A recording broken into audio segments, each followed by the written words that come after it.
Tonight we're going to talk to Brady Foley from Cincinnati Anderson High School down south of Cincinnati.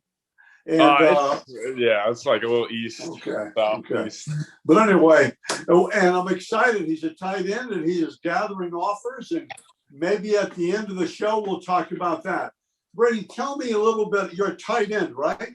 Yeah. What's your favorite position? Oh, I like tight end because it's kind of like you get the Swiss Army knife. You can go hit people, stock block, lead block, but you also get the receptions and stuff. But I also love playing defense. Linebacker is especially my favorite.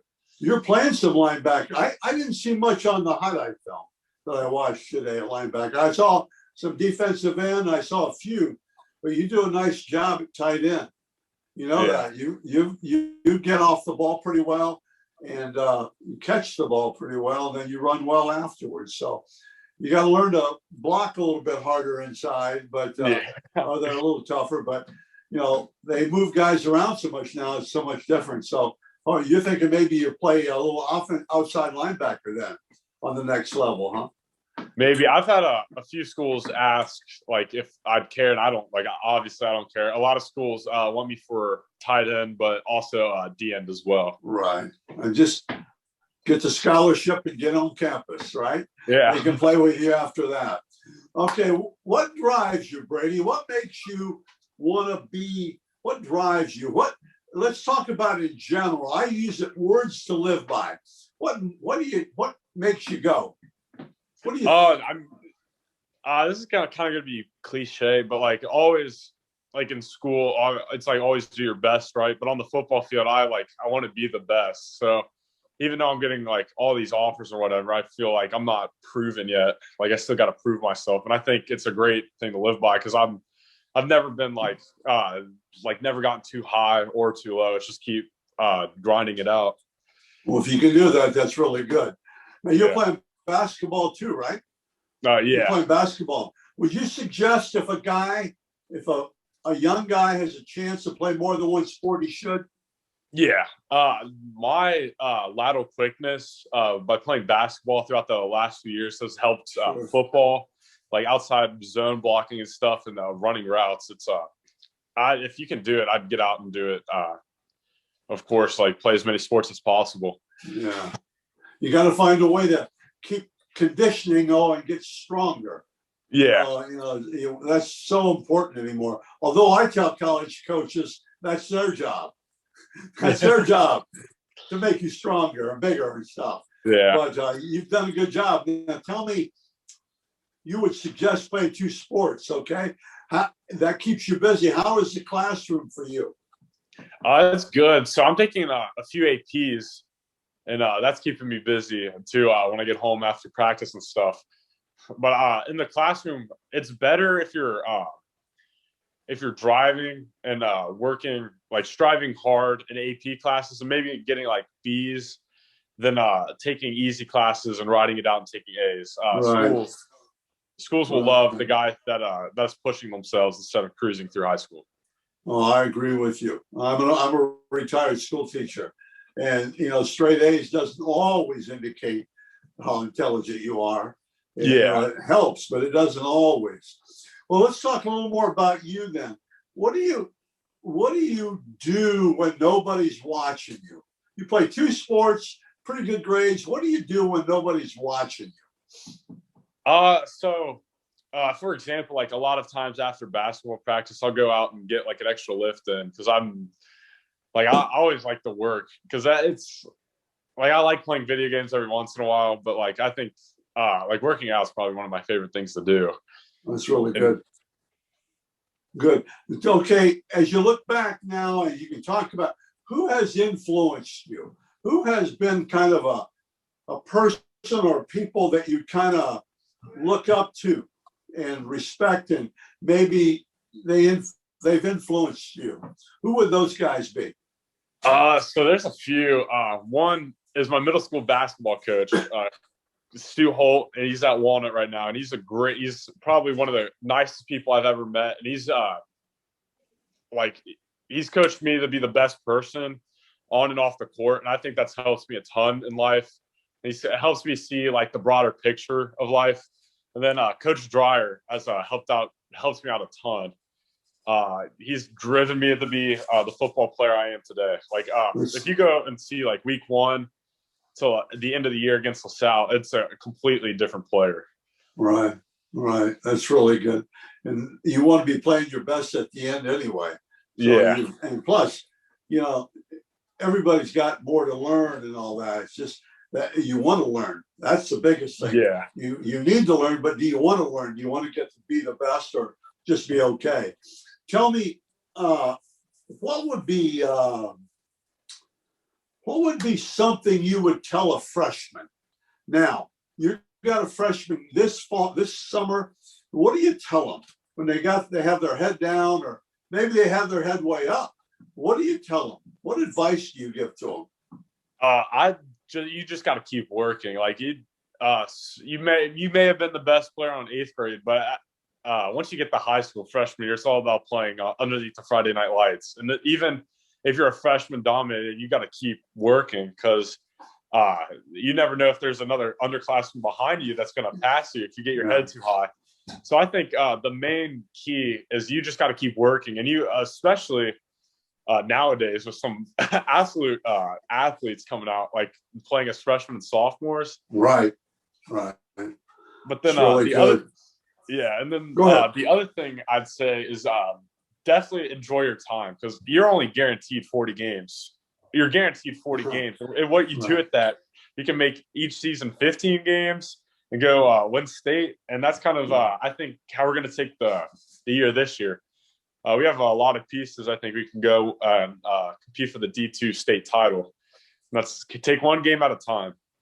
That's really good. And you say we a lot, don't you? Which is important. Yeah.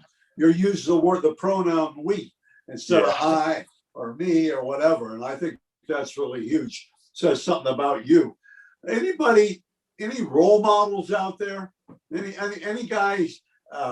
Let's go athletes. Any pro or college athletes that you say, man, wonder what that's like. Anybody like that? Number one, it's Gronkowski, Rob Gronkowski. Obviously not off the field. I'm not trying to feel like I'm off the field, but on the field, what he does, he's a beast and a physical specimen. And just watching his film, over the last few years, because that's kind of like I'm big, I'm more lengthy like him, and I think I can put on a weight like him. Just what he does in the box, he can, and then so he'll go pancake the DN, and then next play he's outrunning cornerbacks. I think it's incredible to watch him play. He's amazing. He's amazing. And then, back that up with who would you trade places with for one day? One day you could trade places with anybody. Who would it be? This is it would be like Usain Bolt or like Tyreek Hill. I just want to run because I'm pretty fast, but obviously not as fast as them. They're some of the fastest humans in the world. I'd just like to run like 100-meter dash and fly. I think that would be the coolest thing ever. That's really good. You don't do anything in the spring. Maybe the track coach will talk to you. I'm on hurdles. Not hurdles. I've been the throwing coach. He's my government and macro teacher, and he's been asking me to go throw. I'm like, I don't know. Oh yeah, the leverage you would have. The quickness across the circle and the leverage. Wow, maybe 3 sports here. Okay, let's talk about football.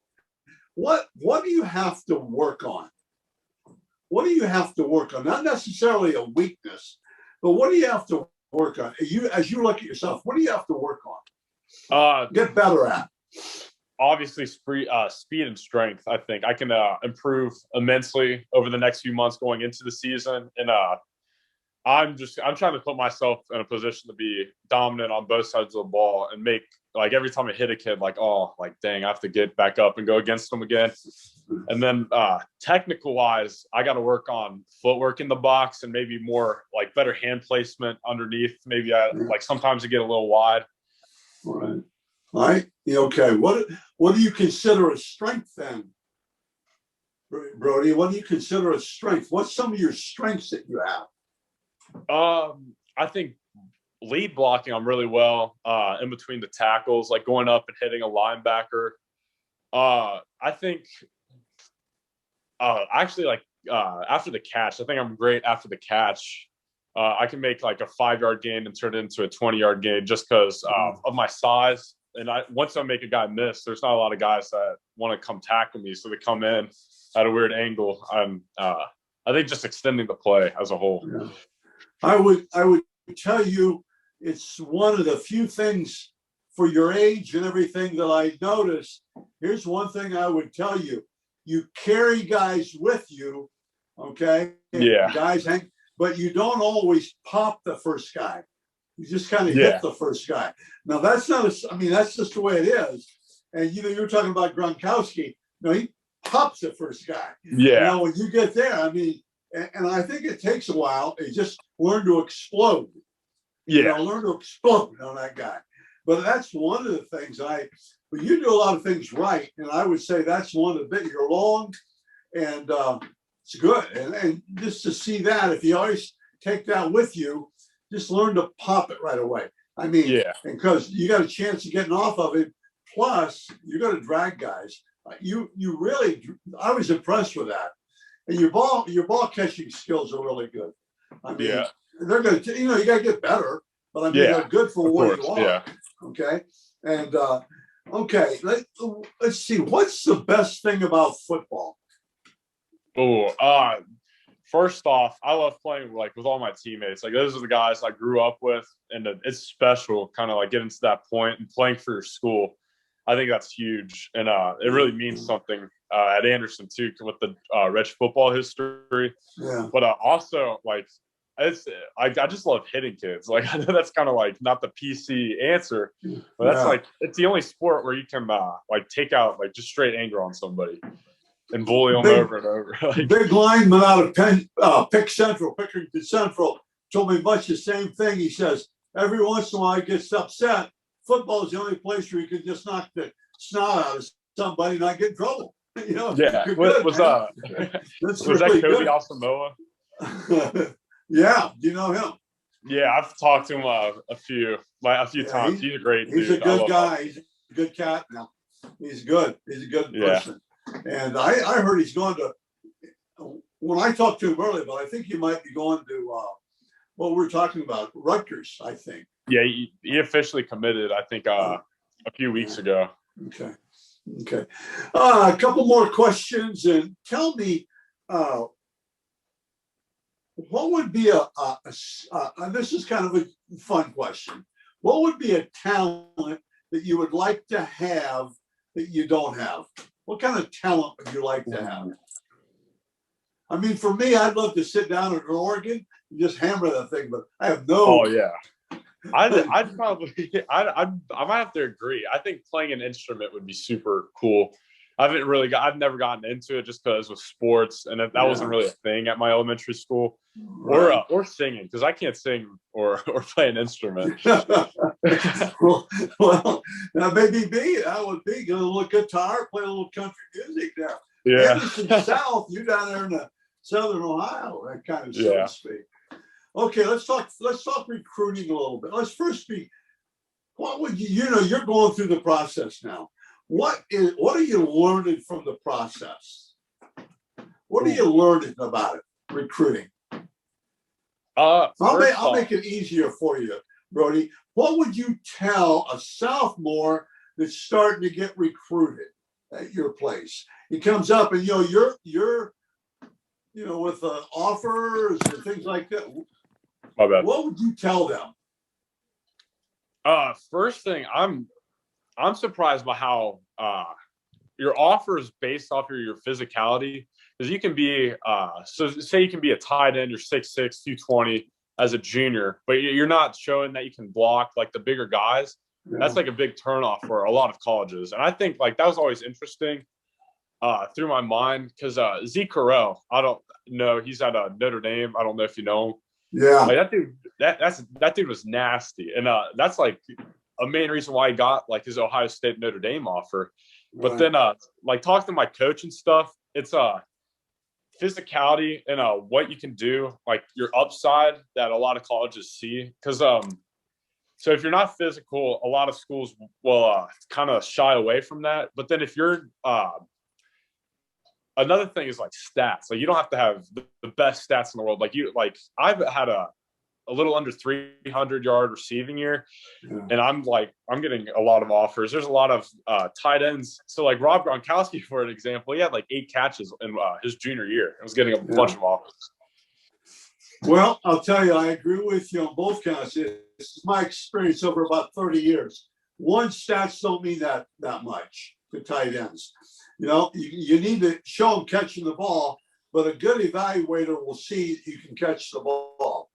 And then another good evaluator will talk to you. Now, not everybody's born to beat up guys.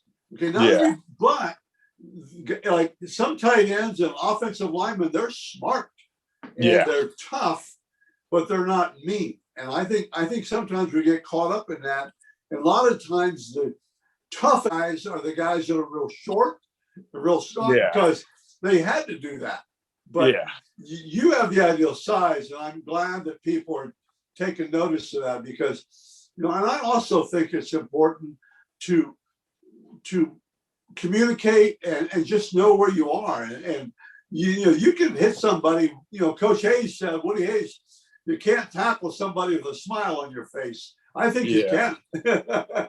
I'm joking around with you. Tell me a little bit about the process then, as far as you're getting some offers, right? Yeah. And I don't usually get into this, but I think it's important for you to throw some out there, just a few. Throw 5 offers out. Okay, just off the table, or like just off your head. I'll start you. Wisconsin. Who else? Yeah. Indiana, Illinois, Rutgers, and then Pitt. Yeah, that's good. Yeah, that's good. And I think the other thing is you go to a school where they can develop you. Yes. Okay. Don't worry about what you are right now. Look at the schools and say, man, those guys push tight ends. Or you know, Iowa State, who the head coach is a really close friend of mine. They got 3 tight ends start, you know, so to speak. But go someplace where they really value. I think some people, young people, get caught up in the name of the school. You know, obviously, we're talking about Ohio State. Okay, well, you can still get other people give scholarships. You know? Yeah. Okay, I don't want to I can preach all this stuff, but it's really, really good talking to you.